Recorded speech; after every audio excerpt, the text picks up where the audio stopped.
কলগাছিয়াৰ বালাগাঁৱত নৱনিৰ্মিত বিদ্যুতৰ কণ্ট্ৰল ৰুমৰ উপকেন্দ্ৰৰ শুভ উদ্বোধন কৰিলে জনিয়ৰ বিধায়ক ডক্টৰ হাফিজ ৰফিকুল ইছলামে। বৰপেটা জিলাৰ হৰভোগ বিদ্যুৎ উপসংমণ্ডলৰ কলগাছিয়া বালাগাঁৱত নৱনিৰ্মিত বিদ্যুতৰ কণ্ট্ৰল ৰুমৰ উপকেন্দ্ৰৰ শুভ উদ্বোধন কৰিলে জনিয়ৰ বিধায়ক ডক্টৰ হাফিজ ৰফিকুল ইছলামে। বৃহত্তৰ বালাগাঁও আৰু মইনবৰী অঞ্চলৰ শতাধিক গাঁৱৰ দীৰ্ঘদিনীয়া সমস্যা সমাধান কৰিলে জনিয়ৰ বিধায়ক ডক্টৰ হাফিজ ৰফিকুল ইছলামে।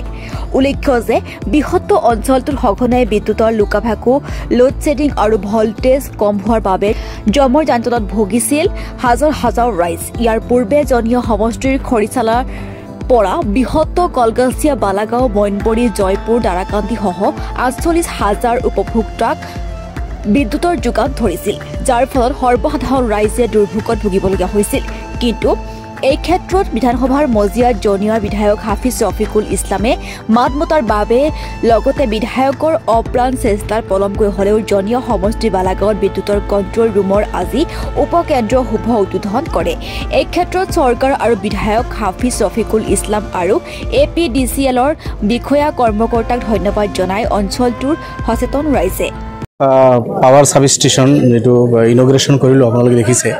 আজিৰ পৰা আগত আমাৰ খৰিচালাৰ পৰা পাৱাৰ ডিষ্ট্ৰিবিউশ্যন হৈছিল। জনিয়া সমষ্টিৰ মেজৰ পাৰ্ট একেবাৰে খৰিচালাৰ পৰা আমাৰ কলগাছিয়া, বালাগাঁও, বৰবিটা, মইনবৰী, চটলালৈকে, ইফালে সোণাবাৰী চটলালৈকে, আনফালে ইফালে আছিল চাকলা নম্বৰৰ পৰা সেইফালে উত্তৰবায়ুপুৰী এটা অংশ আছিল। ৪৮,০০০ কনজিউমাৰ্ছ আছিল খৰিচালাৰ আণ্ডাৰত, আৰু যাৰ কাৰণে মানুহখিনি দুৰ্ভোগ ভুগিছিল। পাৱাৰ আপোনালোকে ভল্টেজ প্ৰব্লেম আপোনালোকে দেখিছে, পাৱাৰ কাট হৈ থাকে, এই সমস্যাবিলাক বহুত দীৰ্ঘদিনীয়া আছিল। আৰু ইয়াৰ কাৰণে আমি বহুত যুঁজিছোঁ, বিধানসভাত বহুতবাৰ দাবী উত্থাপন কৰিছোঁ। আৰু ৪৮,০০০ কনজিউমাৰ্ছ তেখেতসকলে যি সা সুবিধা পাব লাগে, চৰকাৰে তেখেতসকলক যিখিনি সুবিধা দিব লাগে, ইয়াৰ কাৰণে বহুবাৰ দাবী জনাইছোঁ। যিয়ে নহওক, গৈ দেৰি হ'লেও আমি এটা ছাব ষ্টেচন পালোঁ। APDCLৰ আণ্ডাৰত এইখিনি কাম আপোনালোকে দেখিছে, হৈ উঠিছে।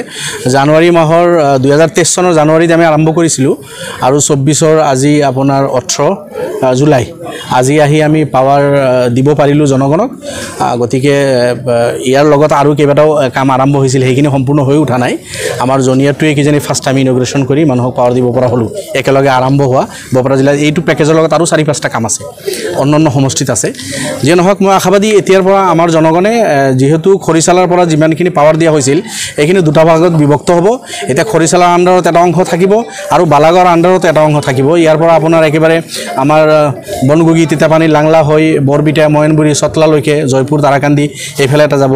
আমাৰ ৰামপুৰ, জনতা, বালিকুৰিৰ ফালে যাব। বালাগাঁৱতো আছে এইটো ছাব ষ্টেচন। আল্টিমেটলি এই গোটেই এৰিয়া সামৰি ল'ব, আৰু এতিয়াৰ পৰা ভল্টেজ সমস্যাটো দূৰ হ'ব বুলি মই আশাবাদী। আৰু বিষয়াসকলক মই কৈছোঁ যে ছাব ষ্টেচনটো হ'ল, ইয়াৰ পৰা পাৱাৰ ডিষ্ট্ৰিবিউশ্যন হ'ব, কিন্তু যিখিনি মানুহ আছে আপোনালোকৰ ইয়াত থাকিব, সেইখিনি এলাৰ্ট থাকিব লাগিব। জনগণে বহুত সময় দুৰ্ভোগ ভোগে, কেতিয়াবা ধুমুহা বতাহ হয়, বা আৰু সৰু সুৰা কিছু সমস্যাৰ কাৰণে কেইবা ঘণ্টা লাইন কাট হৈ থাকে। তেনেকুৱা থাকিব নালাগে। যিমানখিনি মানুহে এই ছাব ষ্টেচনৰ আণ্ডাৰত কাম কৰিব, সেইসকলে যাতে এলাৰ্ট থাকে, বিষয়াসকলে যাতে এলাৰ্ট থাকে, জনগণে যাতে টাইম মতে পাৱাৰ পায়, ইয়াৰ কাৰণে তেখেতসকলক মই আহ্বান জনাইছোঁ। তেখেতসকলে এই বিষয়ে চকু ৰাখিবলৈ মই নিৰ্দেশনা দিছোঁ। আৰু আপোনালোকে জানে, আজিৰ এই যুগত, যান্ত্ৰিক যুগত পাৱাৰৰ অবিহনেতো ভাবিবই নোৱাৰে মানুহে। প্ৰত্যেক কাম পাৱাৰৰ জৰিয়তেই হয়, আপোনালোকে জানে। গতিকে আমাৰ বিশেষ ইণ্ডাষ্ট্ৰি নাই, সৰু সুৰা ইণ্ডাষ্ট্ৰি বহুতৰ কৰাৰ মন আছে, যদি ছাফিচিয়েণ্ট পাৱাৰ আমি নাপাওঁ, কোল্ড ষ্ট'ৰেজ আমাৰ নাই, পাৱাৰৰ সমস্যাৰ কাৰণে এইবিলাক নহয়। চৰকাৰেতো নকৰে, প্ৰাইভেট কোনোবা ভাবিব নোৱাৰে, ডাঙৰ কোনো মিল নাই। এইবিলাক কৰাৰ কাৰণে পাৱাৰৰ প্ৰয়োজন। আল্টিমেটলি সৰু সুৰা ইণ্ডাষ্ট্ৰিও কৰিব পাৰিব। দুই এটা সৰু সুৰা ইণ্ডাষ্ট্ৰি গঢ়ি উঠিছে, বহুতো ইচ্ছা কৰে, কিন্তু পাৱাৰৰ সঠিক ছাপ্লাই নোহোৱাৰ কাৰণে এইবিলাক সমস্যা আছিল। তো মই আশাবাদী এতিয়াৰ পৰা আমাৰ যথেষ্ট পৰিমাণে পাৱাৰৰ এই সমস্যাটো দূৰীকৰণ হ'ব, আৰু সেই কামটো হৈ উঠিল। আমাৰ বালাগাঁৱৰ চৌধুৰী চাহাব, তেখেতৰ নাম আছিল আজহাৰ আলী চৌধুৰী চাহাব, মোৰ ওচৰত আছে, মুৰব্বী। তেখেতে 1 বিঘা মাটি ডনেট কৰিছে, এই য'ত আপোনালোকে দেখিছে PWD ৰোডৰ কাষত কোটি টকাৰ সম্পত্তি।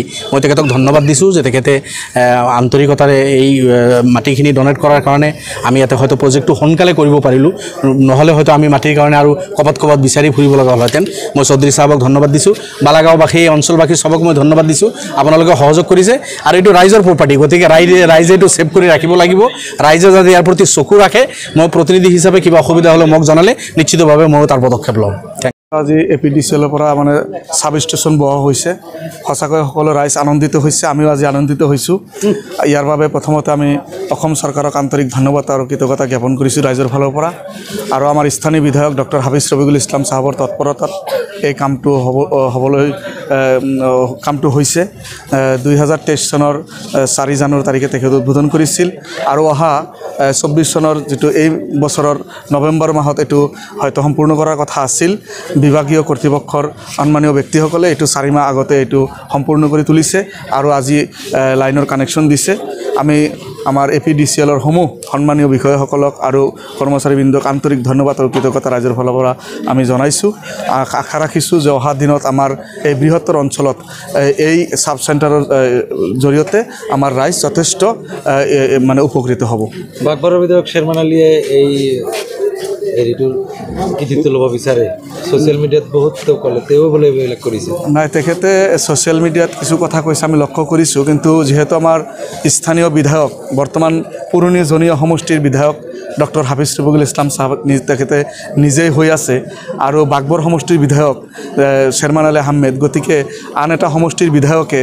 আন এটা সমষ্টিত গৈ কেনেকৈ কাম কৰিব সেইটো সকলোৱে জানে গতিকে এইবিলাক কথা ভিত্তিহীন এটা আমাৰ জনীয় সমষ্টিৰ সন্মানীয় বিধায়ক ডক্টৰ হাফিজ ৰফিকুল ইছলাম সাহেবৰ তৎপৰতাত যে হৈছে সেইটো আমি সকলে মানি ল'ব লাগিব স্বীকাৰ কৰিব লাগিব আমাৰ বাগবৰ সমষ্টিৰ বিধায়ক সাহেবৰ সমষ্টিত আমাৰ ডক্টৰ হাফিজ ৰফিকুল সাহেবে কোনো কাম কৰি গৈ তাতে কোনো কৃতিত্ব ল'বলৈ যোৱা নাই গতিকে আমি এই কথাত কোনো গুৰুত্ব দিয়া নাই কলকাতাৰ পৰা আবিৰ হুছেইনৰ ৰিপৰ্ট এনি লাইভ